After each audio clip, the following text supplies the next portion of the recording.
Hi friends, today we going to show how to connect your mobile network to your laptop through an USB cable. Click on this setting,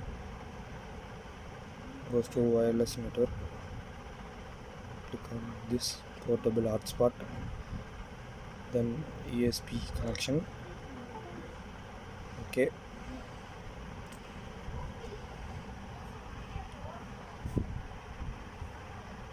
now you have received the internet connection to your laptop. Now there is connection. For example, click on the Google.